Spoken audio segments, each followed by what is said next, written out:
Student कैसे हैं आप? ठीक हैं। आज हम 4 पॉइंट क्वेश्चन नंबर है 4.11, exercise number 4, chapter number 4, first year का।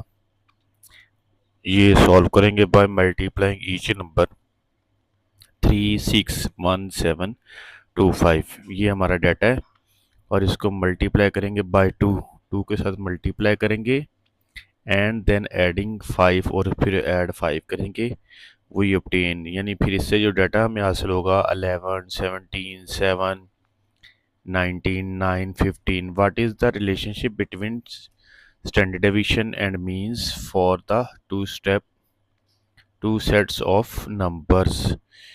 तो पहले तो हम मीन और स्टैंडर्ड डेविएशन फाइंड करेंगे, फिर हम इनका आपस में रिलेशन क्या होगा दोनों डाटा सेट का वो हम फाइंड करेंगे। ठीक है जी।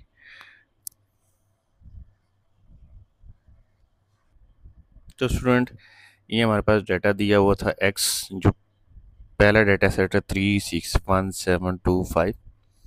और फिर हमने वो कह रहा था कि इस डाटा सेट को मल्टीप्लाई 2 करेंगे और ऐड 6। तो ये देखें 2 के साथ 2x+5, इसका मतलब 2x की तमाम वैल्यू के साथ पहले मल्टीप्लाई होगा और फिर इसके अंदर ऐड करेंगे 5। देखें x की वैल्यू जब मैं यहाँ पे पुट करूँगा तो 2 3 6 और 6 में 5 ऐड करेंगे 11, 6 पुट करूँगा तो 12, 6 2 12 और 5 ऐड करेंगे 17, 1 पुट करेंगे तो 2 1 2 और 5 ऐड करेंगे 7। इसी तरह फिर 19, फिर 9, फिर 15। और ये हमारे पास दूसरा डाटा सेट आ गया। अब क्योंकि हमने फाइंड रिलेशनशिप मीन और स्टैंडर्ड डेविएशन का करना है तो इसको भी सम करेंगे। ये समीशन एक्स हमारे पास आ जाएगा 24, समीशन वाई का टोटल आएगा 78। अब ये इनका एक्स स्केयर भी, इनका इस एक्स का स्केयर भी निकालेंगे और वाई का स्केयर भी निकालेंगे, क्योंकि ये जो एक्स स्केयर और वाई स्केयर वहाँ पे स्टैंडर्ड डेविएशन में अप्लाई होना है इनका सम। इस वजह से हमने इसका स्केयर निकाला। इसका स्केयर 9, 6 का स्केयर 36, 1 का स्केयर 1 ही होता है, 7 का स्केयर 49, 2 का स्केयर 4 और 5 का स्केयर 25। जब हम इनको सम करेंगे तो समेशन एक्स की। तो स्टूडेंट, आज हम स्टैंडर्ड डेविएशन वाई को भी आज ही डिस्कस करेंगे, इसका बाकी पार्ट। ये summation Y square divided by N, summation Y divided by N whole square, क्योंकि वो समेशन एक्स के लिहाज से तो हम निकाल चुके हैं उसका स्टैंडर्ड डेविएशन। अब हम वाई के लिहाज से निकाल रहे हैं। ठीक है जी। तो समेशन वाई स्केयर हमारा जो टोटल आया था 1126 और एन की वैल्यू 26 है, यानी एन की वैल्यू 6 है। और यहाँ पे समीशन वाई जो है हमारा 78 आया था इसको टोटल, और एन की वैल्यू 6। इन दोनों को डिवाइड करेंगे तो 13 और whole square as it is ही लगाएंगे। इसको जब डिवाइड करेंगे तो 187.6, जब इस 13 का स्केयर सॉल्व करेंगे तो 169। अब इन दोनों को माइनस करेंगे तो हमारे पास आंसर आएगा 18.6 और स्केयर रूट सॉल्व करने से 4.32। तो ये स्टैंडर्ड डेविएशन वाई था। अब हम मीन का आपस में रिलेशन और स्टैंडर्ड डेविएशन का आपस में रिलेशन जो है वो फाइंड करते हैं, जो उसने क्वेश्चन में कहा है। तो स्टूडेंट, ये हमने रिलेशनशिप मीन का जो है वो फाइंड करना, तो इसके लिए जो इक्वेशन बनाई है ना, ये हमारी हेल्प करेगी, ये वाली। इस इक्वेशन को मैंने यहाँ पे पुट किया। अब यहाँ पे तो आपको इक्वेशन के अंदर वेरिएबल वाई और एक्स नज़र आ रहा है। हम इसको मीन में कन्वर्ट करेंगे, इसकी जगह एक्स बार लाएंगे और इसकी जगह वाई बार लाएंगे, तो फिर इनका आपस में रिलेशन होगा। ठीक है। अब रिलेशनशिप में हमने देखना था कि दोनों लेफ्ट हैंड साइड और राइट हैंड साइड अगर इक्वल हो जाए तो इनके दरमियान रिलेशनशिप है, अगर नहीं है, नहीं इक्वल होते तो फिर इनमें रिलेशनशिप नहीं है। ठीक है जी। तो स्टूडेंट, हमने क्या करना है कि एक तो मेथड ये है कि हम लेट कर लें वाई को वाई बार के और एक्स को एक्स बार के लेट कर लें। ठीक है, ऐसे जैसे ये let y is equal to x bar, sorry y bar, और x is equal to x bar. तो ये भी तरीका आसान है। लेकिन अगर आप चाह रहे हैं कि ऐसे हो जाए कि हम टेकिंग एक्सपेक्टेड बोथ साइड, ये भी मीन में वेरिएबल को मीन में कन्वर्ट करने का मेथड होता है। Expected Y equal to two, coefficient first में आ जाएगा और इसके जो वेरिएबल पे एक्सपेक्टेड अप्लाई हो जाएगा, प्लस एक्सपेक्टेड या कांस्टेंट पे अप्लाई होगी यानी 5 पे। तो ये एक्सपेक्टेड मीन होगा। एक्सपेक्टेड वाई का मतलब अब ये एक्सपेक्टेड मीन कहलाएगा। तो मीन का साइन, ये भी मीन का ही साइन है। मीन को इस तरह भी लिख सकते हैं, एक्सपेक्टेड यानी बाइनोमियल डिस्ट्रीब्यूशन में एक्सपेक्टेड मीन जो इस तरह का लिखा जाता है, ये मीन को शो करता है। तो इसलिए यहाँ पे मीन का ये साइन सिंबल जो है वो वाई बार भी लिख सकते हैं। इसी तरह ये एक्सपेक्टेड एक्स यानी एक्सपेक्टेड मीन जो है एक्स के लिहाज से, ठीक है, वो इसको जब सिंबल आप लगाना चाहें तो आप एक्स बार भी लगा सकते हैं।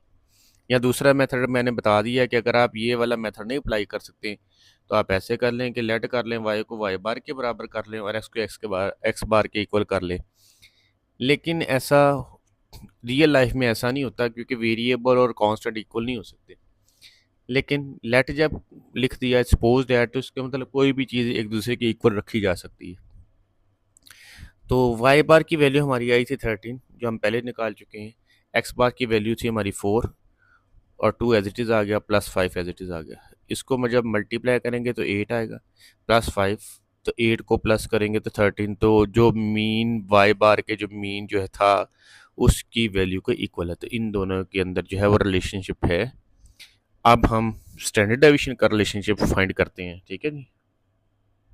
तो अब हम relationship of means and standard deviation को फाइंड करेंगे। तो उसके लिए ये हमारी जो इक्वेशन बनाई थी हमने, ये हमारी हेल्प करेगी रिलेशनशिप मीन के लिए और स्टैंडर्ड डेविएशन के लिए। तो फर्स्ट ऑफ ऑल हम देखेंगे कि इनको इक्वल जब दोनों साइडों को बराबर करेंगे, मीन का ये वैल्यू पुट करके, दोनों मीन्स की वैल्यू पुट करके एक्स बार और वाई बार की, तो फिर जब लेफ्ट हैंड साइड और राइट हैंड साइड इक्वल आ जाए तो समझो कि हमारे पास ये रिलेशन ठीक बना हुआ है। अब यहाँ पे हमारे पास एक्स और वाई है, इसको कन्वर्ट करने के लिए वाई को वाई वेरिएबल में, और सॉरी वाई मीन वाई बार के अंदर और एक्स को एक्स बार के अंदर यानी मीन के अंदर जो है कन्वर्ट करने के लिए हम expected binomial distribution, probability binomial distribution के अंदर जो है एक प्रॉपर्टी एक्सपेक्टेड मीन की, वो हम अप्लाई करेंगे। तो ई ऑफ वाई वो हमने एक्सपेक्टेड मीन अप्लाई किया और आगे हम करेंगे जी टू ई ऑफ एक्स, यानी हम जो कोफिशिएंट है टू वो पहले लिखेंगे और एक्सपेक्टेड जो है वो वेरिएबल पे अप्लाई होगा। इसी तरह फिर हम एक्सपेक्टेड जो है वो कांस्टेंट पे अप्लाई करेंगे। ओके, बहरहाल आगे करते हैं कि बाज़ औक़ात ऐसे भी लोग कर लेते हैं कि जी लेट करके ना x is equal to x bar के, हालांकि ये इक्वल होते नहीं क्योंकि y sorry x is a variable और x bar is a constant.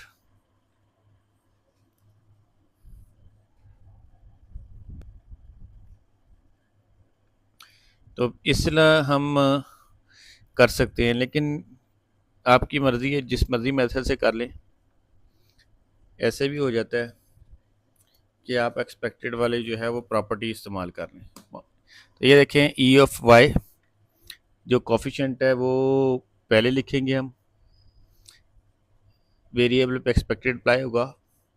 अब इस पर करेंगे तो ये कांस्टेंट पे एक्सपेक्टेड अप्लाई होगा, तो वो कोई रिजल्ट नहीं होगा उसका, सेम ऐसे लिखेंगे, कोई अफेक्ट नहीं करेगा उस पर। तो एक्स एक्सपेक्टेड मीन को हम एक्स बार भी लिख सकते हैं और इस तरह एक्सपेक्टेड वाई को जो है वाई बार भी लिख सकते हैं। एक्स बार की जगह हमने इसकी वैल्यू पुट कर दी,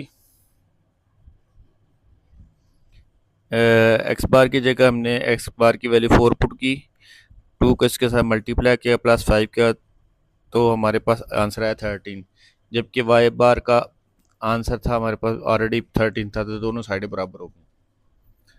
तो इनका आपस में रिलेशन है। यानी एक्स बार का और वाई बार का आपस में रिलेशन, क्योंकि दोनों साइड बराबर होगी। इसी तरह इस इक्वेशन में स्टैंडर्ड डेविएशन की प्रॉपर्टी पुट करते हैं। स्टैंडर्ड डेविएशन वाई टू जो है वो कोफिशिएंट एज इट इज़ आ जाएगा और वेरिएबल पे स्टैंडर्ड डेविएशन अप्लाई होगा। स्टैंडर्ड डेविएशन को जब हम इस पे अप्लाई करेंगे कांस्टेंट पे तो वो उसको ज़ीरो कर देगा। स्टैंडर्ड डेविएशन एक्स की वैल्यू हमारे पास निकल आई थी 2.16 और स्टैंडर्ड डेविएशन वाई की वैल्यू हमारे पास है 4.32। जब इसको इसके साथ मल्टीप्लाई करेंगे तो 4.32 जो है वो आपकी दोनों साइडें जो है वो इक्वल हो जाएगी। तो ये था हमारा स्टैंडर्ड डेविएशन और मीन का आपस में रिलेशन। तो इंशाल्लाह स्टूडेंट नेक्स्ट वीडियो में आपसे मिलते हैं, तब तक के लिए अल्लाह हाफिज़।